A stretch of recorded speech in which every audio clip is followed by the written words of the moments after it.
Hello friends, good morning to all of you. तो बच्चों, last lecture में आपको मैंने करंट इलेक्ट्रिसिटी और उसके रूल्स बताया था। उसमें हमने किरचॉफ्स लॉ शुरू किए थे। तो किरचॉफ्स लॉ में हमने आपको करंट लॉ बताया, केसीएल क्या होता है ये बताया, केवीएल क्या होता है वो भी बताया है, केवीएल का फायदा भी हमने उठाया है। केवीएलच्या सहाय्यानं आपण आपला वीटस्टोन्स नेटवर्कचा बॅलन्स्ड कंडिशन काढला होता आणि वीटस्टोन्स नेटवर्कच्या बॅलन्स्ड कंडिशनच्या सहाय्यानं आपण अननोन रेजिस्टन्स ऑफ वायर काढता येतं। एखाद्या रेजिस्टन्सचं किंवा एखाद्या रजिस्टरचं रेजिस्टन्स माहित करायचं आहे तर आपल्यासाठी वीटस्टोन्स नावाच्या सायंटिस्टनं आपणाला एक सुविधा उपलब्ध करून दिली की रेजिस्टन्स कसा मोजायचा असतो। मग ज्याचं रेजिस्टन्स काढायचं आहे त्याला कुठेतरी या एम्प्टी स्पेस मध्ये जोडायचं, ओके। आणि मग ज्यांचे तिघांचं रेजिस्टन्स माहित आहे त्या तिघांना इथं जोडायचं आणि मग बॅलन्स्ड करायचं आणि मग या तिघांचा माहित असलेल्या किमतीचा वापर करून या अननोनची किंमत काढायची असते। विद्यार्थी मित्रांनो, आपल्याला माहित आहे हा R1 होता, हा R2 होता, हा R3 होता, हा R4 होता आणि इथं कोण होता माहित आहे का? गॅल्व्हनोमीटर होता। तो काय करतोय? आपल्याला सांगतोय, अरे बाबा ही नेटवर्क बॅलन्स्ड झालेली आहे आणि ही नेटवर्क बॅलन्स्ड झालेली आहे हे कोण सांगणार? गॅल्व्हनोमीटर सांगतोय। कसा सांगतोय? झिरो डिफ्लेक्शन देऊन सांगतोय। जेव्हा गॅल्व्हनोमीटर मध्ये झिरो डिफ्लेक्शन मिळालं तेव्हा काय होतं? मग तेव्हा आपल्याला लक्षात येतं की करंट शून्य झालं। करंट शून्य का होतं? इथलं पोटेन्शियल आणि इथलं पोटेन्शियल समान झालं। मग जेव्हा दोन पॉइंटचं पोटेन्शियल समान झालं तेव्हा आपण काय म्हणतोय? Network is said to be balanced and whenever there is a balancing of the network then R1 divided by R2 equal to R3 divided by R4. Using R3, R4, R2 we can measure the value of R1. या फॉर्म्युलाला आपण last lecture मध्ये निर्माण केलं होतं विद्यार्थी मित्रांनो, आणि या फॉर्म्युलाला निर्माण करण्यासाठी आपण किरचॉफचा व्होल्टेज लॉ वापरला होता। आज आपण जाऊया की खरोखर आपल्याला मोजायचं असेल तर वीटस्टोन्स नेटवर्क मध्ये आपल्याला थेरॉटिकली सांगितलं होतं की बाबा रे असं केलात तर तुम्हाला तुमचे जे पाहिजे गरज काय आहे, तुम्हाला तुमच्या वायरचं रेजिस्टन्स मोजायचं आहे, कुठल्याही इलेक्ट्रॉनिक कंपोनेंटचं रेजिस्टन्स तुम्ही मोजू शकता या नेटवर्कच्या सहाय्यानं। मग हे थेरॉटिकली त्यांनी समजून सांगितलं, केवळ थेरॉटिकली समजून सांगितलं आणि मग स्वतःच्याच या नेटवर्कला त्यांनी इक्विपमेंट मध्ये कन्वर्ट केलं। या इक्विपमेंटला आपण नाव देतोय मीटर ब्रिज।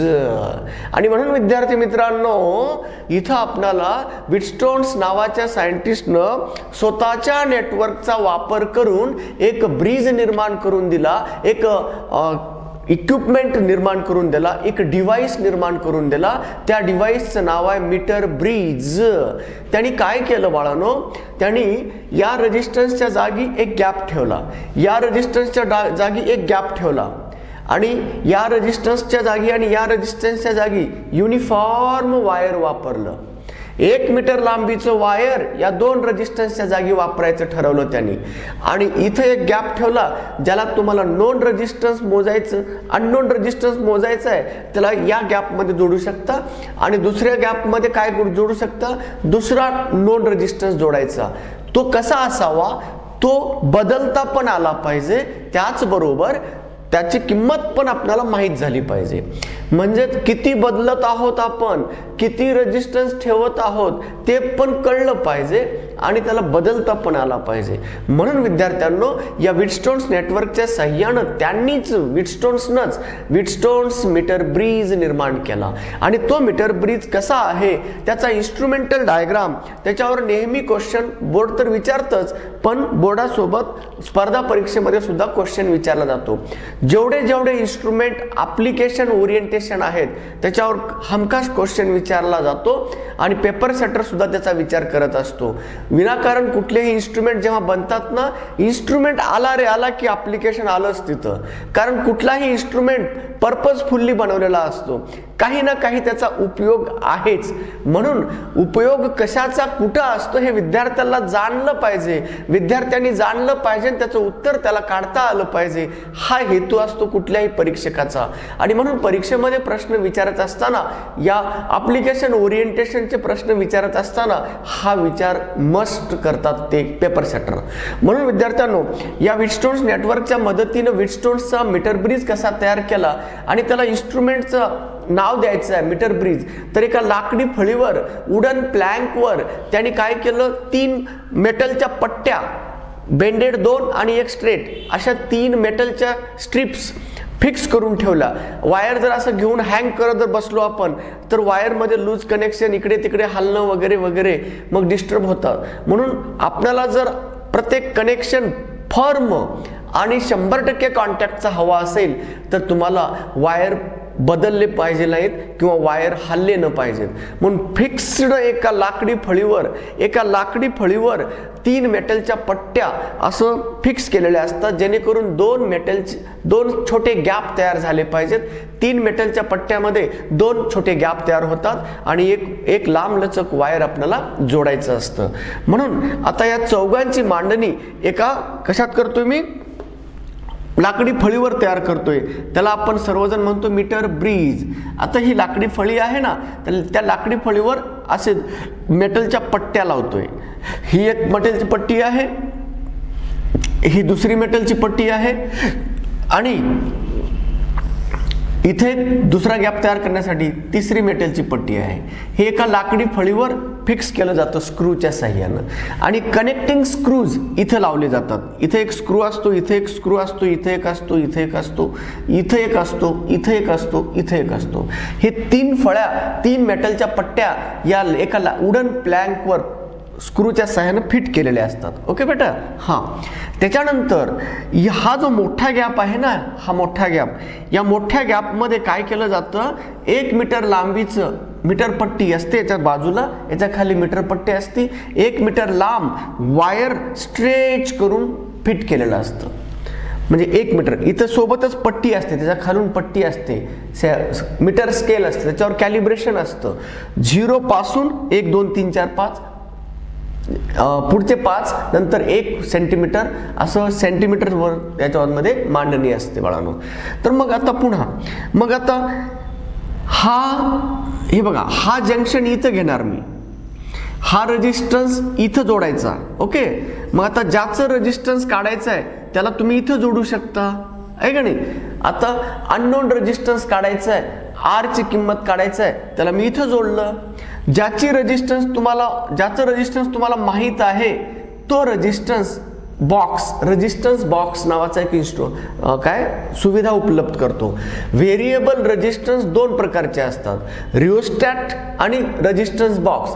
रिओस्टॅटमध्ये सुद्धा आपल्याला रेजिस्टन्स बदलता येतं, परंतु त्याची किंमत किती बदलतोय आपण हे कळत नाहीये. आणि रेजिस्टन्स बॉक्स ही एक दुसरी सुविधा उपलब्ध करून दिलेली आहे. त्याच्यामध्ये आपण रेजिस्टन्स किती ठेवतो आणि किती बदलू शकतो हे आपल्याला स्पष्ट दिसतं.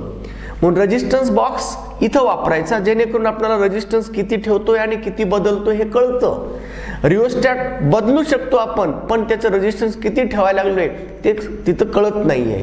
म्हणून मग तुम्ही म्हणाल की मग रिओस्टॅट कशाला वापरायचं, तर रिओस्टॅट याच्यासाठी वापरतोय बाळांनो, फ्रॅक्शन व्हॅल्यू सुद्धा त्याच्यानं बदलता येते. रेजिस्टन्स बॉक्समध्ये इंटिग्रल मल्टिपलमध्ये 1 2 3 4 5 6 7 असे रेजिस्टन्स तुम्ही अरेंज केलेले असतात. आणि मग फ्रॅक्शन व्हॅल्यू 0.35 एवढा ओहमचा रेजिस्टन्स जर ॲडजस्ट करायचा असेल तर रिओस्टॅटमध्ये आपण ते ॲडजस्ट करू शकतो. म्हणून fraction value of the resistance can be varied using rheostat, but it doesn't known to us. आपल्याला ते माहीत होत नाहीये. म्हणून आता ज्याचं रेजिस्टन्स तुम्हाला माहीत आहे तो रेजिस्टन्स बॉक्स इकडे जोडूया, कुणीकडे जोडला तरी चालतो. आणि ज्याचं रेजिस्टन्स माहीत करायचं त्याला एक्स मानतो मी. एक्स मानतोय, ज्याचं रेजिस्टन्स तुम्हाला माहीत करायचं आहे. आणि मग हे झालं बघा, याच्या जागी याला जोडलात, याच्या जागी याचा जोडलात. आता हे जे दोन रेजिस्टन्स आहेत ना, या दोन रजिस्टरच्या जागी आपल्याला हे वायर जोडलंय आपण. मग आता इथून इथं काय जोडायचं, गॅल्व्हनोमीटर जोडायचा, हो ना. आणि मग हा गॅल्व्हनोमीटरचा जॉकी कनेक्शन आपल्याला इथं वायरवर देता आलं पाहिजे. नेटवर्क बॅलन्स्ड झाला किंवा नाही त्याच्यासाठी चेंज करता आलं पाहिजे. नेटवर्क बॅलन्स्ड होईपर्यंत आपल्याला त्याचं टॅपिंग केलं पाहिजे. म्हणून एक साधा वायर घेतलात तर तुम्ही तिथं लूज कॉन्टॅक्ट होऊ शकतो, आपण ते फ्लक्च्युएशन होऊ शकतं, हीट निर्माण होऊ शकते, स्पार्क निर्माण होऊ शकतो. म्हणून त्यासाठी आपण काय करतोय, जॉकी असा की पॉइंटेड नाईफ एज तयार केलेला हा जॉकी असतो आणि त्या जॉकीच्या साह्यानं आपण याच्यावर टॅपिंग करतो. तर गॅल्व्हनोमीटर सोबत जॉकी जोडून ठेवायचा, याचं कामच आहे. इथं जोडलात म्हणजे हा ए बी सी आणि हा डी होता, तर हा पॉइंट कोणता आहे, बी झाला. हा पॉइंट कोणता झाला, ए झाला. ओके, हा पॉइंट कोणता झाला, सी पॉइंट झाला. आणि आता डी पॉइंट आपल्याला टॅप करून काढायचा असतो. म्हणून डी पॉइंट इथं कुठेही आपल्याला भेटतो, जे बॅलन्सिंग आहे त्याला घ्यायचं. ओके बेटा, चला याची जागा इथं आहे, याची जागा इथं आहे, याची जागा इथं द्यायचं आहे आपल्याला. ओके, आता याची जागा जिथं तुम्ही टॅप कराल ना, इकडचं जे वायर आहे ना, त्या वायरचं रेजिस्टन्स म्हणजेच रजिस्टर R3 ची किंमत. ओके, आणि इकडून इकडं जे वायर आहे ना, त्या वायरचं रेजिस्टन्स म्हणजेच रजिस्टर R4 ची किंमत सांगतं. म्हणजे चौघच्या चौघं तुम्ही एका लाकडी फळीवर अरेंज केलात. फक्त मध्ये जोडायचं आहे गॅल्व्हनोमीटरला, या दोघांच्या मध्ये जॉकी असा मोकळा ठेवायचा आहे. त्याच्यानंतर उरलं काय, या सर्किटमधून वाहणारा, जसं माणसाच्या शरीरामधून ब्लड वाहतं तेव्हा माणूस जिवंत असतो, तसं या सर्किटला जिवंत करायचं आहे, सर्किटला ॲक्टिव्ह करायचं आहे. तर त्यासाठी याच्यातनं करंट वाहिलं पाहिजे ना. म्हणून याला ॲक्टिवेट करण्यासाठी बॅटरी लागते. आपल्या माणसाचं जसं हृदय असतं तसं ही बॅटरी असते बाळांनो. इलेक्ट्रॉनिक सर्किटमध्ये बॅटरी लागते, त्याच्याशिवाय करंट सप्लाय होत नाही आहे. त्याच्यानंतर इथं आपण रिओस्टॅट जोडतो बाळा, रिओस्टॅट.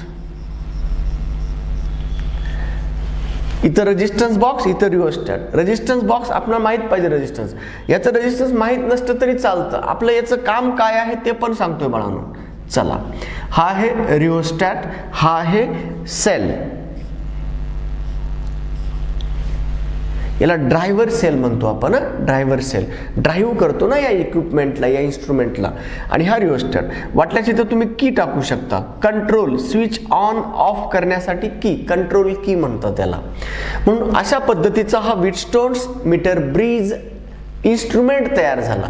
या नेटवर्कला व्हीटस्टोन्सनंच मॉडिफाय केलं आणि म्हणून त्याला आपण व्हीटस्टोन्स मीटर ब्रिज असं नाव दिलं. मीटर ब्रिजचे कारण काय आहेत, 1 मीटर लांबीचं वायर असल्यामुळं त्याला मीटर म्हणायचं. काही लोक असं म्हणतात, आम्ही म्हणतोय याच्या मदतीनं काहीतरी मोजायला लागलात तुम्ही, आणि जो मोजण्यासाठी वापरला जातो त्याला मीटर मीटर म्हणतो ना आपण. जो मेजर करतो त्याला मीटर म्हणतोय. ज्या इन्स्ट्रुमेंटच्या साह्यानं तुम्ही काहीतरी मोजताय त्याला मीटर म्हणा. किंवा काही लोक म्हणतात 1 मीटर लांबीचं वायर वापरल्यामुळं त्याला मीटर ब्रिज म्हणा. हरकत नाही, दोन्ही नाही म्हणून ती आपण काय फरक पडला. म्हणून मग आता यात इथं जे युनिफॉर्म वायर वापरलंय हे युनिफॉर्म असलं पाहिजे. कारण की तुम्ही जे फॉर्म्युले इथं तयार करणार आहात, आता तुम्ही resistance of the wire at this side, resistance of the wire at this side, या बाजूला असणाऱ्या वायरचं रेजिस्टन्स काढण्यासाठी जो फॉर्म्युला वापरणार आहात, दोघांमध्ये काही ना काही साम्य असलं पाहिजे. दोघांमध्ये साम्यामध्ये मी काय करणार, याच्यातलं रेजिस्टन्स किती आहे हे काढण्यासाठी लांबी सारखी नसू शकते, पण एरिया ऑफ क्रॉस सेक्शन सारखा असू शकतो, मटेरियल सारखं असतं. म्हणून हे जे वायर आहे ना, ऐरेगैरी कसलंही वापरायचं नाही. हे वायर युनिफॉर्म वायर वापरायचं बाळांनो.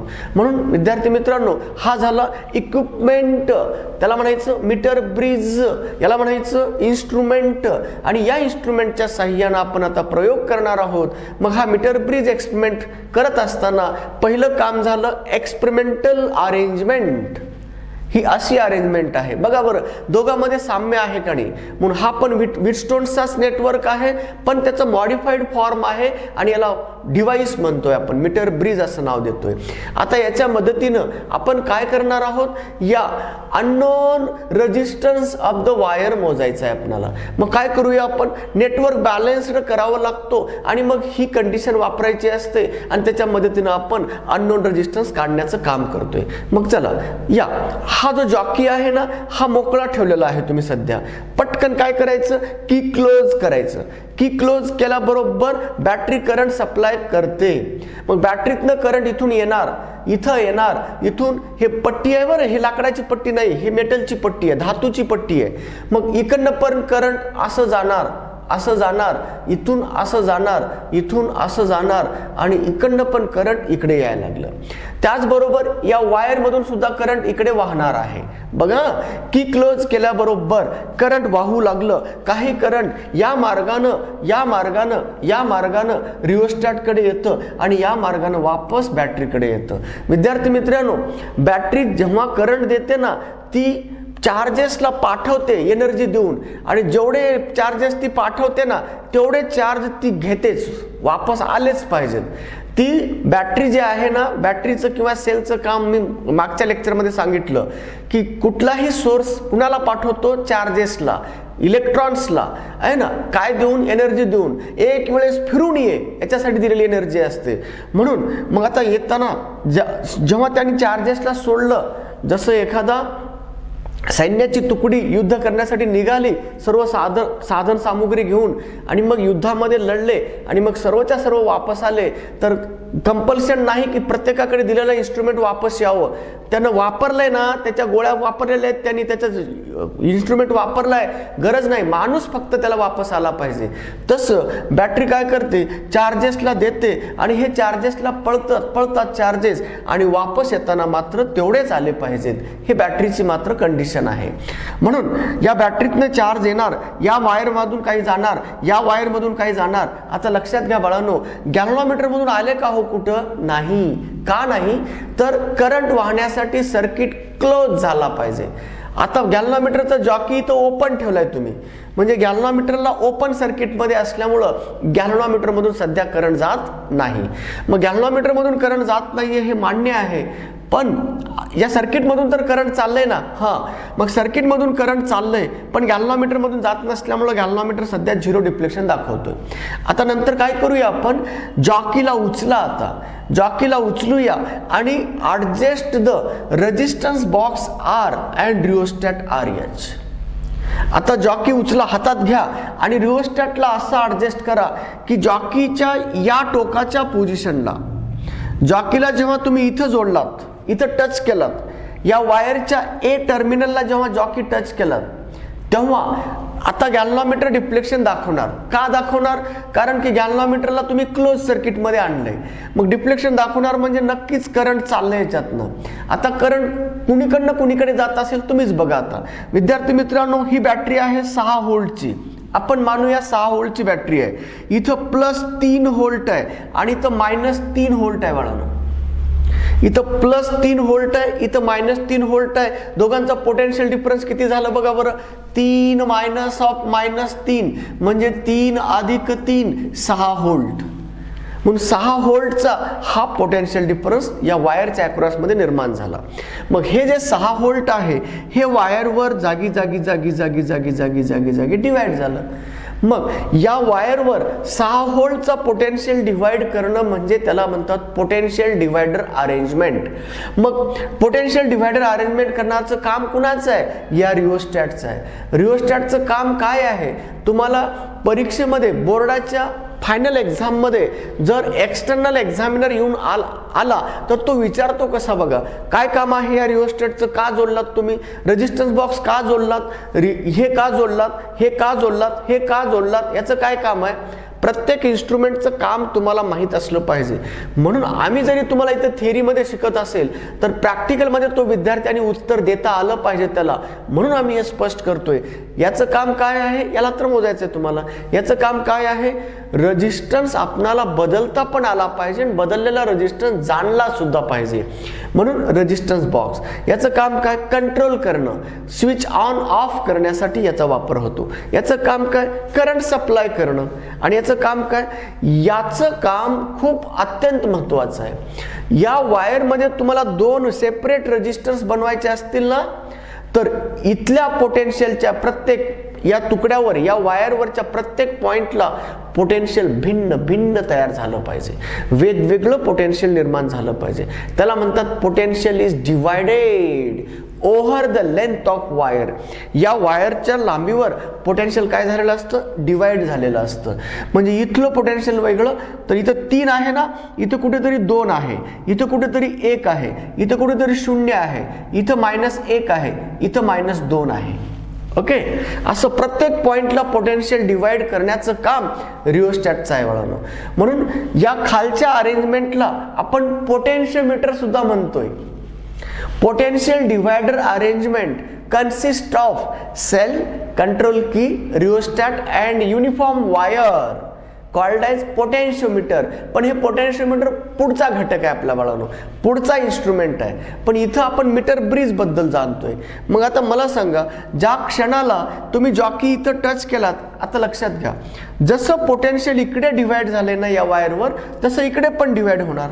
कसं, इथं काहीतरी असणार आहे 2 व्होल्ट आहे का नाही, इथं काय राहणार आहे, इथं काहीतरी राहणार आहे 1 व्होल्ट, इथं काय राहणार आहे, इथं -0 व्होल्ट, इथं 0 व्होल्ट असू शकतं, इथं -1 असू शकतं, इथं -2 असू शकतं. म्हणजे जसं या याच्यावर पोटेन्शियल डिवाइड झाले तसं इकडे पण पोटेन्शियल डिवाइड होणार ना, कारण पोटेन्शियल डिफरन्स निर्माण झाल्याशिवाय करंट वाहतच नाहीये ना. म्हणून कधीही इथल्या पॉइंटपेक्षा इथलं पोटेन्शियल, इथल्या पॉइंटच्या पोटेन्शियलपेक्षा किंवा इथल्या पॉइंटच्या पोटेन्शियलपेक्षा इथलं पोटेन्शियल कमी असल्याशिवाय करंट वाहणारच नाही. इथल्या पॉइंटपेक्षा इथलं पोटेन्शियल कमी असल्याशिवाय करंट वाहणारच नाही. इथं 2 असेल, इथं 3 आहे, तर इथं 2 घेतलं, इथं 1 घेतलं, वाटल्यास इथं 1 घेऊया, इथं 0 घेऊया, इथं -1 घेऊया, इथं -2 घेऊया, चालतं ना. आणि इथं -3 आहेच. ओके बेटा, हां, जसं वर पोटेन्शियल डिवाइड झालं तसं खाली पण पोटेन्शियल डिवाइड झाले का नाही. हां, आता बघा, जेव्हा जॉकी तुम्ही इथं टच केलात, हे डिवाइड झालेलं कसं सांगतो बघा ना. या गॅल्व्हनोमीटरचा किती महत्त्वाचा रोल आहे बघा ना. आपल्याला शिकवतं त्यानं, आपल्याला सांगतं त्यानं कसं नेटवर्क बॅलन्स्ड झाला का नाही हे सांगतं. एवढंच नाही विद्यार्थ्यांनो, या वायरवर पोटेन्शियल डिवाइड झालं का नाही हे पण कळतं. कसं कळतं सांगतोय. जेव्हा जॉकी तुम्ही इथं टच केलात, आता बघा ना, या गॅल्व्हनोमीटरचं एक टर्मिनल 3 व्होल्टला आहे आणि दुसरं टर्मिनल कितीला आहे, 0ला आहे. मग मला सांगा, पोटेन्शियल डिफरन्स निर्माण झाला का नाही या गॅल्व्हनोमीटरच्या अक्रॉसमध्ये, झाला. मग करंट नेहमी higher potential to lower potential जातं. हां, म्हणून करंट इकडनं या मार्गानं असं वाहू लागलं आणि इथून मिक्स होऊन इकडेच पुन्हा चाललं. ओके, पण गॅल्व्हनोमीटर मधून करंट वरच्या दिशेत चाललं ना, बरोबर आहे. हां, आता बघा, जेव्हा तुम्ही जॉकी इथून तोडलात, म्हणजे उचलायचा असा, आणि हे वायरसह जॉकी इथं टच करायचा. इथं टच केल्यानंतर आता बघा, या गॅल्व्हनोमीटरचं एक टर्मिनलचं पोटेन्शियल कितीला आणलंय, -3 केलंय आणि दुसरं टर्मिनल कितीचं आहे, 0चं आहे. आता सांगा, 0 पेक्षा -3 हे लहान आहे. मग इथलं हायर पोटेन्शियल झालं, इथलं लोअर पोटेन्शियल झालं. मग करंट या मार्गानं असं वाहू लागलं, गॅल्व्हनोमीटर मधून इकडे चाललं. म्हणजे हे करंट इथं येऊन मिक्स होण्याऐवजी हे करंट या मार्गाने इकडे चाललं. आता मिक्स होते पण इथं मिक्स व्हायला लागलं आणि इथं असं वाहत आहे. बघा बरं आता, म्हणजेच डिफ्लेक्शन आणि करंटची डायरेक्शन रिव्हर्स झाली का नाही. हां, मग हे पोटेन्शियल जोपर्यंत वेगळं नाही तोपर्यंत गॅल्व्हनोमीटर अपोजिट डिफ्लेक्शन दाखवणारच नाही. समजा या वायरवर पोटेन्शियल डिवाइड झालं नसेल, म्हणजे याचा अर्थ इथलं पोटेन्शियल आणि इथलं पोटेन्शियल तेवढंच असेल, तर काय होतं सांगा. इथलं पोटेन्शियल आणि इथलं पोटेन्शियल जर सेम असेल तर गॅल्व्हनोमीटर इथं जरी जोडला तर वरच करंट चाललं, इथं जरी जोडला तर वरच एकाच दिशेला करंट चाललं. म्हणजे याचा अर्थ या वायरवर पोटेन्शियल डिवाइड झालं नाही. वायरवरच्या प्रत्येक पॉइंटला भिन्न भिन्न पोटेन्शियल मिळालं की तुम्ही म्हणाल पोटेन्शियल डिवाइड झालं. पण हे कोण सांगतं, तर जॉकीच्या साह्यानं आणि गॅल्व्हनोमीटरच्या साह्यानं आपल्याला समजून घ्यायचं असतं. तर इथं जॉकी टच करा, एका बाजूला डिफ्लेक्शन, कारण करंट या दिशेत चाललंय. तो जॉकी जेव्हा या टोकाला टच केला तेव्हा अपोजिट साईडला डिफ्लेक्शन. नक्कीच प्रत्येक पॉइंटला पोटेन्शियल काय झालं, वेगवेगळं झालं, तेव्हा म्हणायचं पोटेन्शियल डिवाइड झालेलं आहे. मग हे होण्यासाठी समजा हे नाही भेटलं तर याला ऍडजस्ट करायचं. या दोघांना असं ऍडजस्ट करा, या रेजिस्टन्स बॉक्सला आणि या रिओस्टॅटला. म्हणून सेटिंगचा पॉइंट आहे बरं हा. सेटिंग द गॅल्व्हनोमीटर सेट करायचा, म्हणजेच नेटवर्क बॅलन्स्ड करण्यासाठी आपल्याला प्री सेटिंग लागते. म्हणून या इन्स्ट्रुमेंटमध्ये प्री सेटिंगचा पॉइंट आहे. म्हणून प्री सेटिंग म्हणजे प्रयोग करण्या अगोदरची सेटिंग आहे. मग जेव्हा आपण प्रयोग करण्या अगोदर सेटिंग करायचं, काय करायचं असतं, तर जॉकीच्या वेगवेगळ्या पोझिशनला, दोन टोकाच्या पोझिशनला गॅल्व्हनोमीटरनं अपोजिट डिफ्लेक्शन दाखवला की आपला एक्सपेरिमेंट सेट झाला, हा डिव्हाइस काम करण्यासाठी योग्य झाला.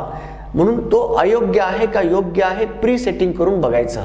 आणि जेव्हा आपल्याला गॅल्व्हनोमीटरनं अपोजिट डिफ्लेक्शन दाखवलं दोन्ही बाजूला, फुल स्केल आणि opposite deflection for this position of the jockey and this end position of the jockey, opposite भिन्न भिन्न पॉइंटला वेगळं पोटेन्शियल आहे आणि म्हणून अपोजिट डिफ्लेक्शन दाखवलं पाहिजे.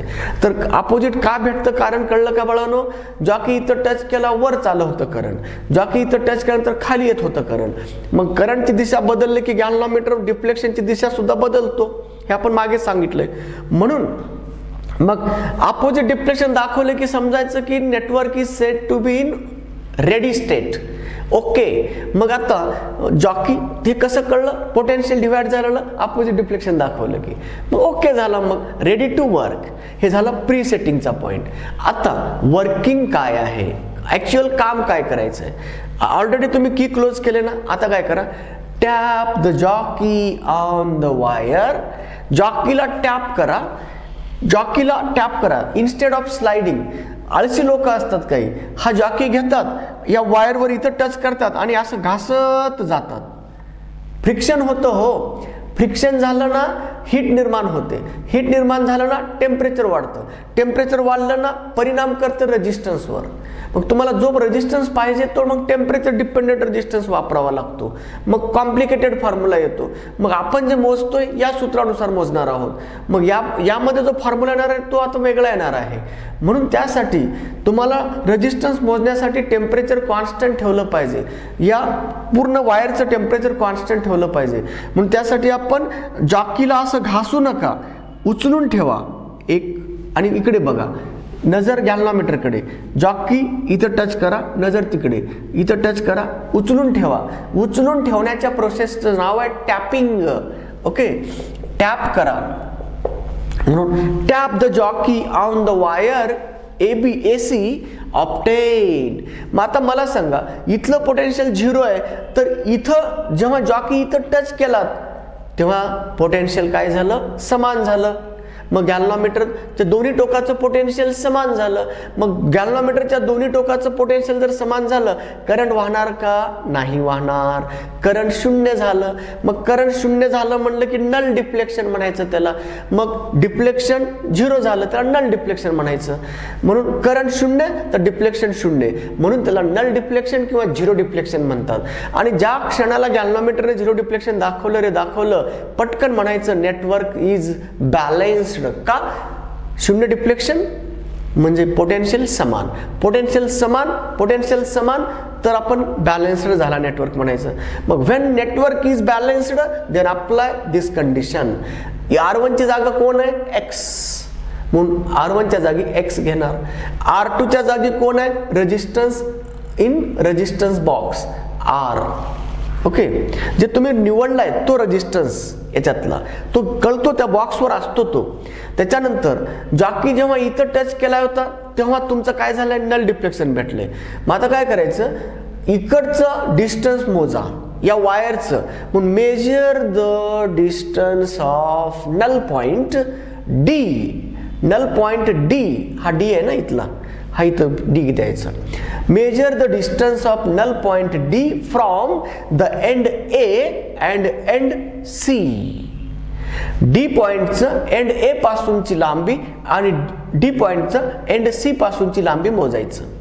आणि मग समजा एक्सच्या समोरची आहे म्हणून एल एक्स म्हणू याला, आणि आरच्या समोरची आहे म्हणून याला एल आर म्हणूया.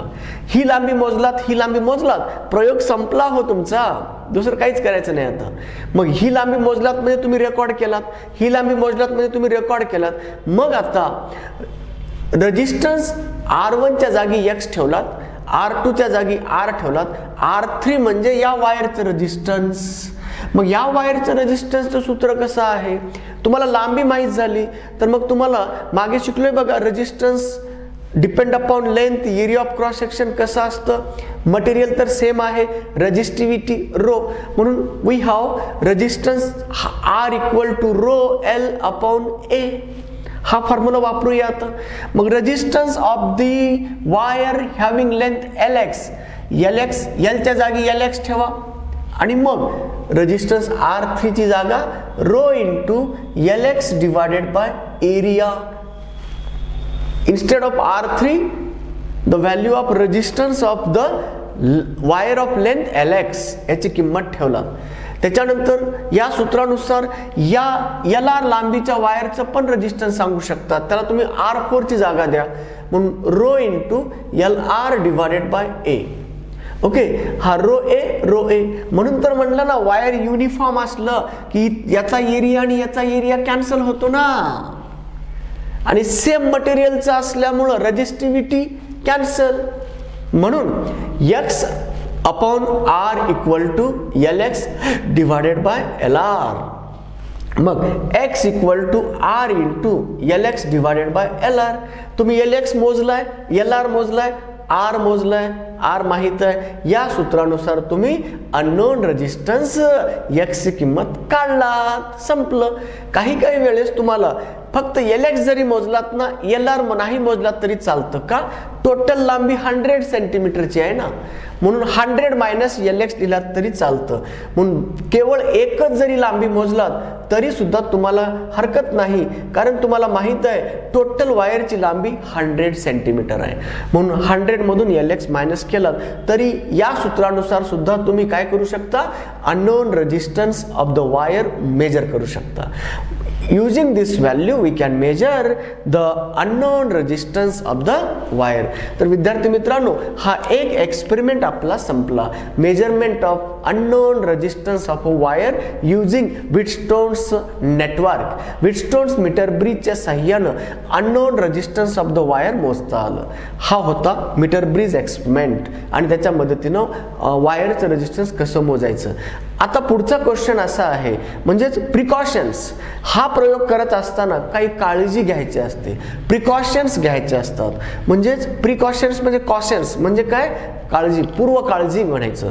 तर पहिली पूर्व काळजी काय आहे की आपणाला याच्यात एरर नाही आले पाहिजेत ना, म्हणून एरर जे निर्माण होतात ते एरर निर्माण होऊ नये ही महत्वाची काळजी आहे.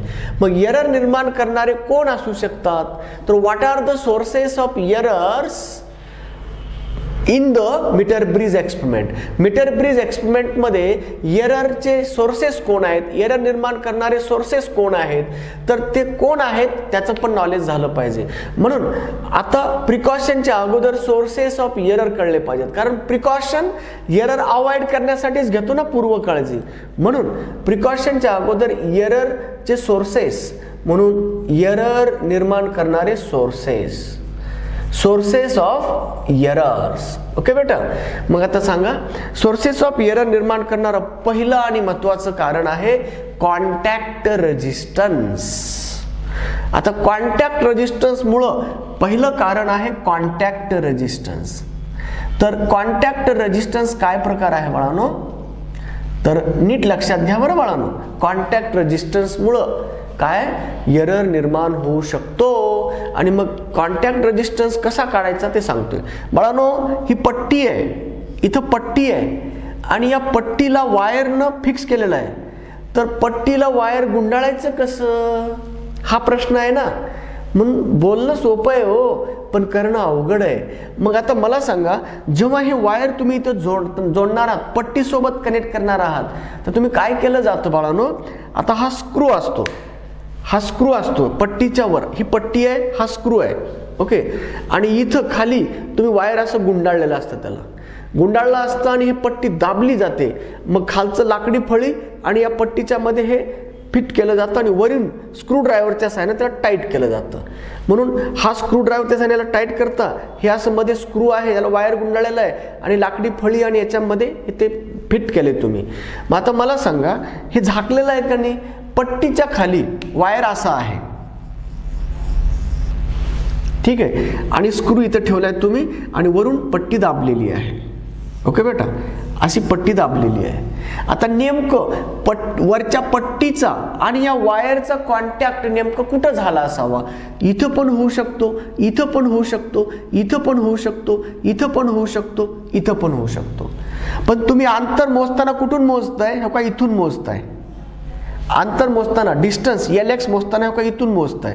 इथं 0 आहे, 1 2 3 4 5, 1 2 3 4 5, 1 सेंटीमीटर, 1 2 3 4 5, 1 2 3 4 5, 2 सेंटीमीटर. म्हणजे इथून तुम्ही मोजताय. आणि मग मला सांगा, कॉन्टॅक्ट इथं असेल तर हे बरोबर आलं, पण या पट्टीचा आणि मधल्या वायरचा कॉन्टॅक्ट जर इथं असेल तर एवढ्या वायरचं रेजिस्टन्स तुम्ही सोडून दिलं, एवढ्या वायरची लांबी तुम्ही मोजली नाही. मग contact between wire and strip, त्या पॉइंटला कॉन्टॅक्ट पॉइंट म्हणायचं. आणि resistance of the wire at the point of contact between metal strip and wire is called as contact resistance. म्हणून या ठिकाणी असणाऱ्या वायरचं रेजिस्टन्स जसं या बाजूला आहे तसं इथं पण आहे का नाही? कॉन्टॅक्ट रेजिस्टन्स इथं आणि इथं आहे, कारण लांबी तुम्ही इथून मोजणार आहात ना.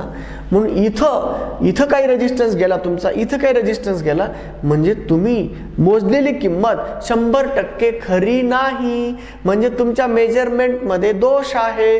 म्हणजे that will create the error in the measurement. म्हणून the contact resistance may create the error in the measurement of length and hence resistance. That's why we have the error in the measurement of unknown resistance of the wire.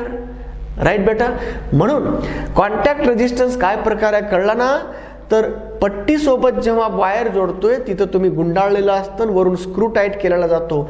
पण नेमकं पट्टी आणि वायरचा contact कुठं झालाय हे आपण वरून सांगू शकत नाही. मग इथं सुद्धा त्याचा काही वायर इथं मध्ये शिल्लक राहू शकतं, त्या वायरची लांबी तुम्ही काही मोजलीच नाहीये, आहे का नाही? तसं इथं पण असू शकतं, इकडचं पण कॉन्टॅक्ट रेजिस्टन्स असू शकतं, इकडे पण असू शकतं. म्हणून मी असं म्हणत नाही की इकडचं जे कॉन्टॅक्ट रेजिस्टन्स आहे तेवढंच इकडे असतं, असं पण नाही. इकडे पण वेगळं असू शकतं, इकडे वेगळं असू शकतं. म्हणून पण contact resistance may create the error in the measurement of unknown resistance of the wire. हा पहिला आणि महत्त्वाचा रोल आहे. मग याला कसं अवॉइड करायचं, याला कसं मिनिमाइज करायचं, म्हणून हा कॉन्टॅक्ट रेजिस्टन्सद्वारे जो एरर येणार आहे त्याला मिनिमाइज करण्यासाठी आपण काय करतोय ते पण सोल्युशन पण आहे त्याचं. म्हणजे याला कमीत कमी करायचं असेल तर काय करायचं असतं? सिंपल आहे. साधं उदाहरण बघा, तुम्हाला काय करावं लागेल, जेव्हा तुमचं अननोन रेजिस्टन्सचं वायर इकडे होतं, रेजिस्टन्स बॉक्स इकडे होतं, तेव्हा हे जे इथलं जे हे एरर आहे ते कुणामध्ये आलता? LX मध्ये आला असेल. आणि इकडचा एरर कुणामध्ये आला? LR मध्ये आला. ओके, मग आता लक्षात घ्या, मी काय करणार, मग LX च्या जागी तो एरर घेणार, LX plus or minus delta L LX. Okay, आणि इथं plus or minus delta LR झालं. हे झालं इकडे कोण असताना? X असताना. इकडे कोण असताना? रेजिस्टन्स बॉक्स असताना. आता काय करायचं, याच्या एररला जर मिनिमाइज करायचं असेल तर तुमचं उत्तर जवळपास परफेक्ट आणायचं असेल, कमीत कमी एररना बनलेला तुमचा आन्सर असेल, मिळवायचा असेल तर तुम्हाला आणखीन एक रीडिंग घ्यावी लागेल.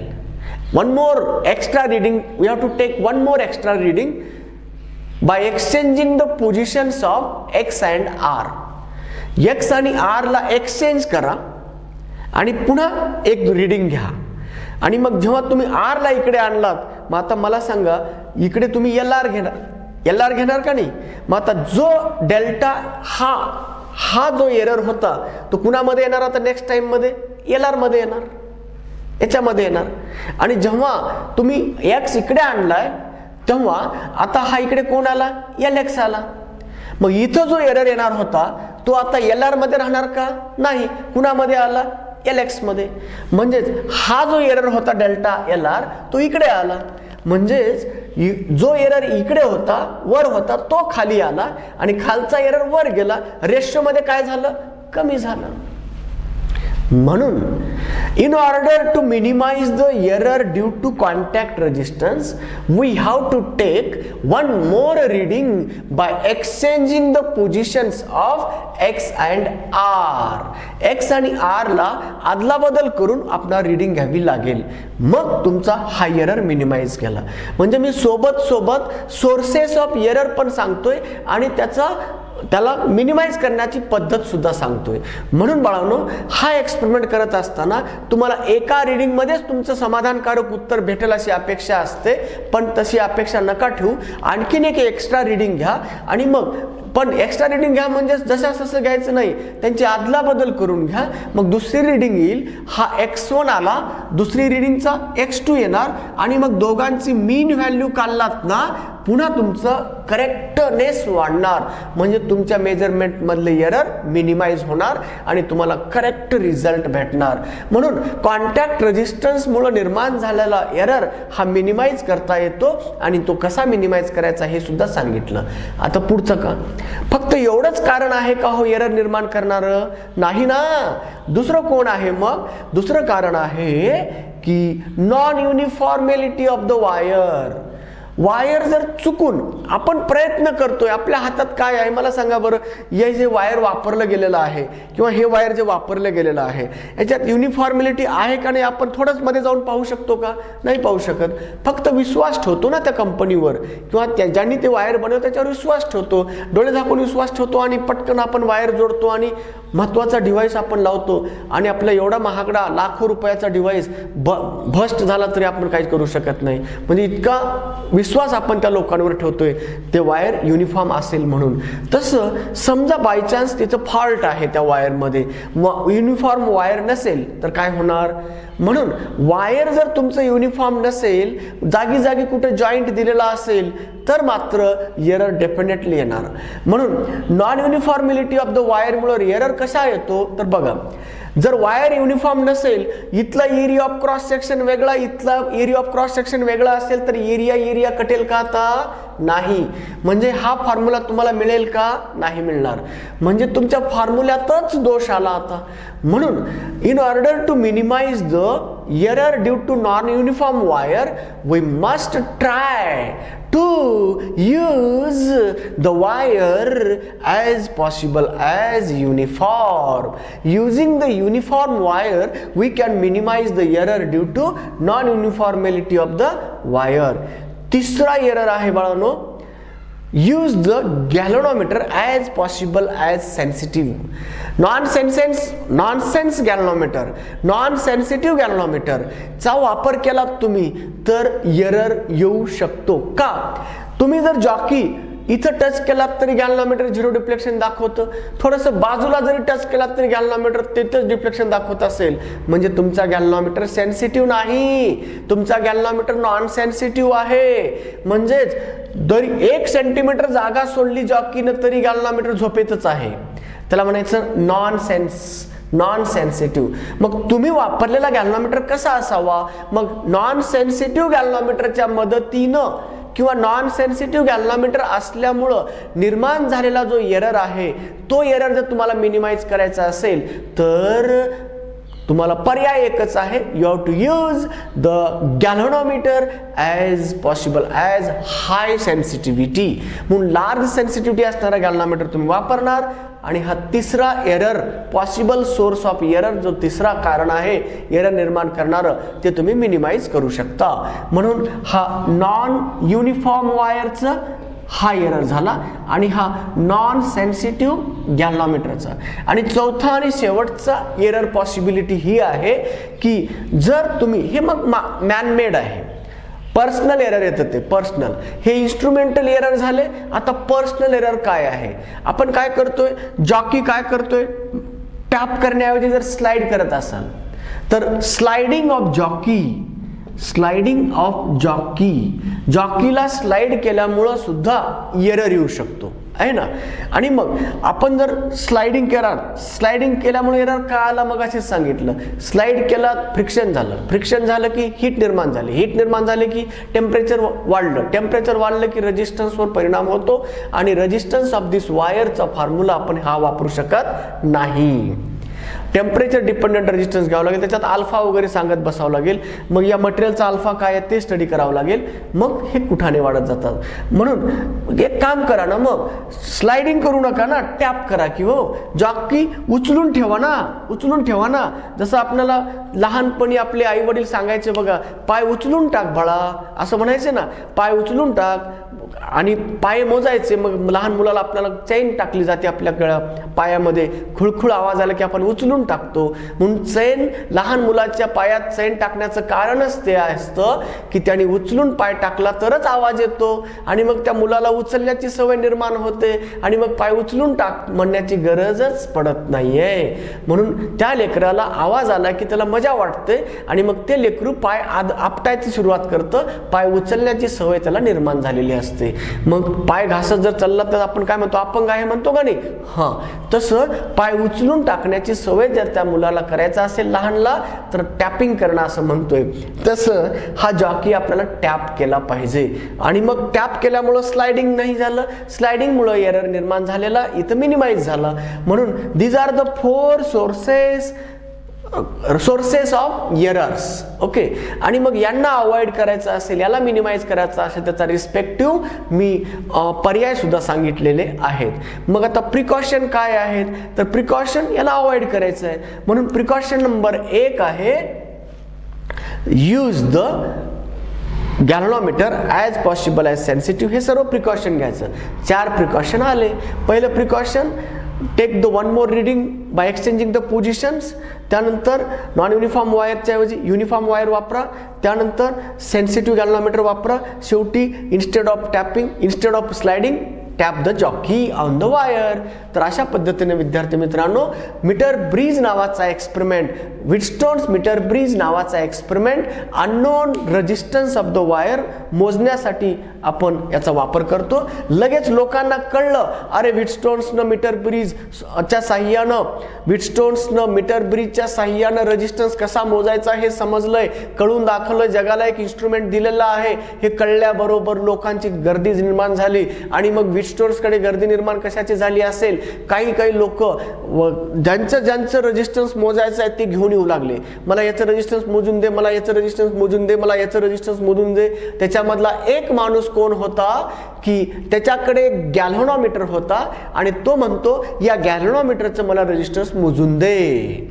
मग गॅल्व्हनोमीटरचं रेजिस्टन्स मोजायचं आहे, ऑलरेडी एक गॅल्व्हनोमीटर त्या व्हीटस्टोन्स मीटर ब्रिज मध्ये आहे, पण आणलेला दुसरा गॅल्व्हनोमीटर आहे.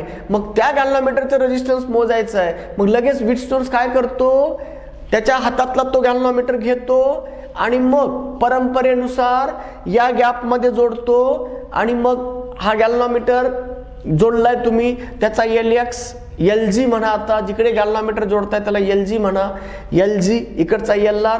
मग याच पद्धतीनं तुम्ही काय मोजू शकता, या गॅल्व्हनोमीटरचं रेजिस्टन्स मोजू शकता.